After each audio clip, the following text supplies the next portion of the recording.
नमस्कार, आप देख रहे हैं न्यूज टीवी इंडिया और मैं हूं आपके साथ मीनाक्षी सिसोदिया। चलिए रुक करते हैं खबरों की ओर। आज देश के प्रधानमंत्री नरेंद्र मोदी के मासिक कार्यक्रम मन की बात के 132वें एपिसोड का प्रसारण हुआ है। पीएम मोदी ने मन की बात में वैश्विक हालात पर गंभीर चिंता व्यक्त की है।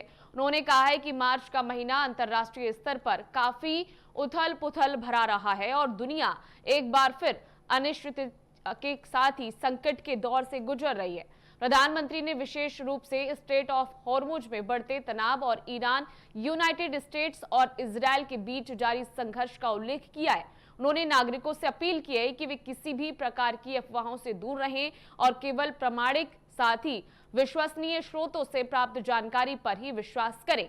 इसके साथ ही प्रधानमंत्री ने खाड़ी देशों के प्रति आभार व्यक्त करते हुए कहा है कि वहां रह रहे लगभग 1 करोड़ भारतीय नागरिकों को हर संभव सहयोग और सुरक्षा प्रदान की जा रही है। उन्होंने आशा जताई है कि वैश्विक स्तर पर शांति और स्थिरता शीघ्र बहाल होगी और स्थितियां जरूर संभलेंगी।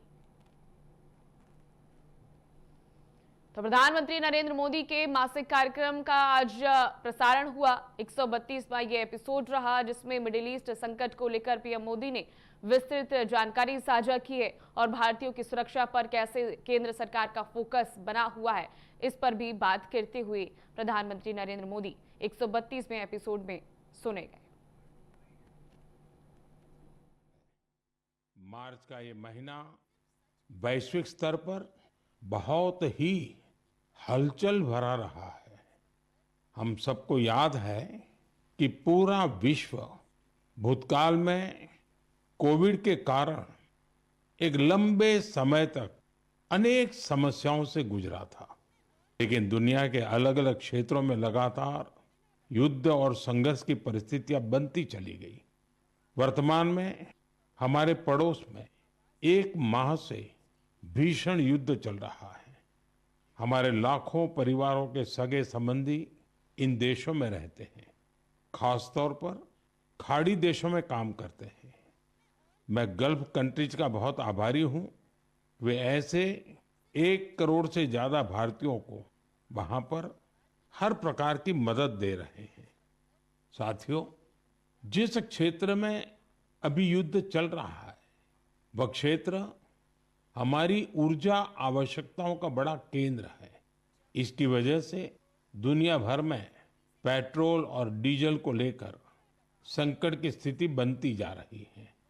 हमारे वैश्विक संबंध, अलग अलग देशों से मिल रहा सहयोग और पिछले 1 दशक में देश का जो सामर्थ्य बना है, इनकी वजह से भारत इन परिस्थितियों का डटकर मुकाबला कर रहा है। साथियों, निश्चित तौर पर यह चुनौतीपूर्ण समय है। मैं आज मन की बात के माध्यम से सभी देशवासियों से फिर यह आग्रह करूंगा कि हमें एकजुट होकर इस चुनौती से बाहर निकलना है। जो लोग इस विषय पर भी राजनीति कर रहे हैं, उन्हें राजनीति नहीं करनी चाहिए।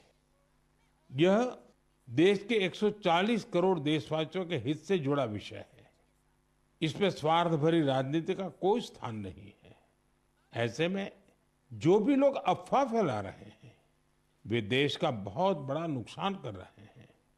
मैं सभी देशवासियों से अपील भी करूंगा कि वो जागरूक रहे, अफवाहों के बहकावे में न आए।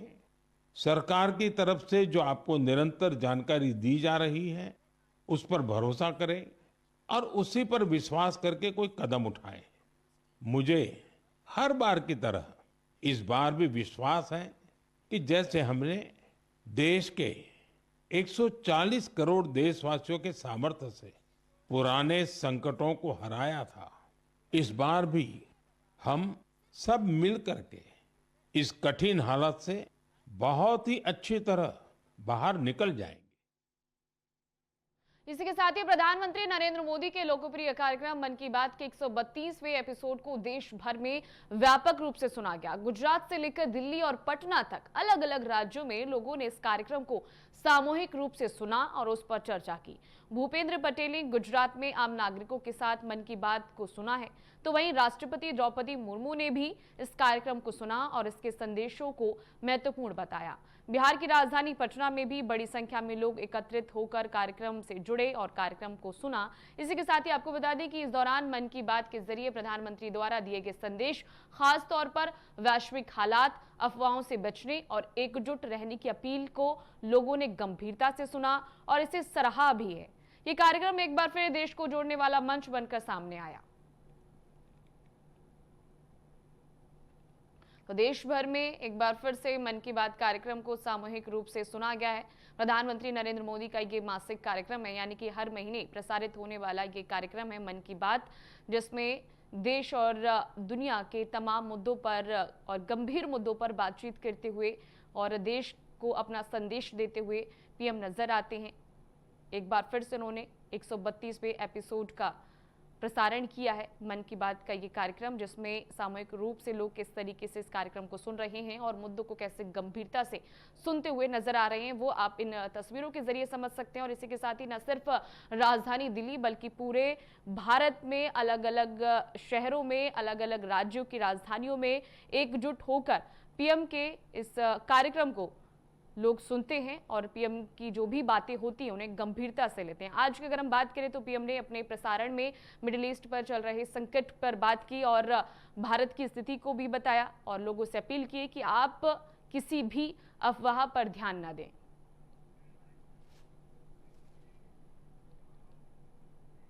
उधर इजरायल और ईरान मिडिल ईस्ट में जारी संघर्ष अब बेहद खतरनाक मोड़ पर पहुंच चुका है, जहां इजरायल, ईरान और यूनाइटेड स्टेट यानी कि अमेरिका आमने सामने हैं। ताजा घटनाओं में इजरायल ने ईरान के न्यूक्लियर ठिकानों को निशाना बनाया, जिसके जवाब में ईरान ने सेंट्रल इजरायल पर मिसाइल हमले किए। ये टकराव अब पूरे क्षेत्र में फैल चुका है। कुवैत हो, यूएई हो या फिर लेबनान, ये सभी जगह हमलों की गूंज आप सुन सकते हैं। लगातार हमले हो रहे हैं और एक के बाद एक काउंटर अटैक जो है वो ईरान के द्वारा किए जा रहे हैं, जबकि यमन के हूती विद्रोहियों की एंट्री ने हालात और गंभीर कर दिए। इस जंग का असर अब वैश्विक स्तर पर दिख रहा है। स्ट्रेट ऑफ होर्मुज पर खतरे से तेल सप्लाई और शिपिंग प्रभावित हो रही है, जिससे कीमतों में उछाल देखा जा रहा है। अमेरिका ने भी सैन्य तैनाती बढ़ा दी है, जबकि कूटनीतिक कोशिशें भी लगातार जारी हैं। भारत लगातार हालात पर नजर बनाए हुए है, लेकिन फिलहाल समाधान दूर नजर आ रहे हैं। तो ईरान एक के बाद एक काउंटर अटैक यहां पर कर रहा है। इजरायल की तरफ से भी अटैक्स थमने का नाम नहीं ले रहे हैं। लगातार इजरायल ईरान को निशाना बना रहा है। अलग अलग शहरों में अलग अलग सैन्य ठिकानों पर कार्रवाई की जा रही है इजरायल के द्वारा। तेहरान में भी कार्रवाई की गई। आज सुबह सुबह ही ये खबरें सामने आई और कई अलग अलग ठिकानों के तबाह होने की जानकारियां मिली हैं। इजरायल और ईरान के बीच ये जंग काफी गंभीर होती नजर आ रही है। उधर अमेरिका की अगर हम बात करें तो अमेरिका भी सैन्य कार्रवाई के लिए एकदम तैयार बैठा हुआ है और अपनी सैनिकों की तैनाती लगातार अमेरिका के द्वारा की जा रही है। तो होर्मुज के खतरे से तेल सप्लाई तो प्रभावित हो रही है, बल्कि उसके अलावा जो वैश्विक अर्थव्यवस्था है वो भी इस वक्त चरमराई हुई है और सभी देशों के नागरिकों की सुरक्षा भी बहुत बड़ी चुनौती बनी हुई है। अगर हम भारत की बात करें तो भारत के तमाम नागरिक अलग अलग राज्यों में से जाते हैं और इसके अलावा अलग अलग देशों में रहते हैं, तो अब उन्हें वापस भारत लाना भारत के लिए बहुत बड़ी चुनौती बनी हुई है। हालांकि केंद्र सरकार इस पूरे मामले पर अपनी पैनी नजर बनाए हुए आज सुबह जब मन की बात कार्यक्रम में प्रधानमंत्री नरेंद्र मोदी ने मिडिल ईस्ट संकट पर बात की तो उनका पहला और अहम जो गंभीर मुद्दा था वो यही था कि भारतीयों को कैसे वापस लाना है। भारतीयों की सुरक्षा सबसे बड़ी प्राथमिकता है और केंद्र सरकार का जो फोकस है वो भारतीयों की सुरक्षा पर ही बना हुआ है। लेकिन देखिए हालात जो हैं वो सुधरने का नाम नहीं ले रहे हैं और ईरान काउंटर अटैक्स भी कर रहा है। इजरायल की भी कार्रवाई लगातार जारी है।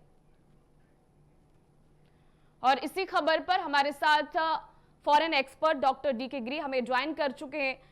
डॉक्टर डीके गिरी जी, मैं आपसे जानना चाहूंगी सबसे पहले कि आप मिडिल ईस्ट के इन हालातों को कैसे देख रहे हैं, क्योंकि एक तरफ ईरान जो है वो थमने का नाम नहीं ले रहा है तो दूसरी तरफ इजरायल भी एक के बाद एक हमले किए जा रहा है।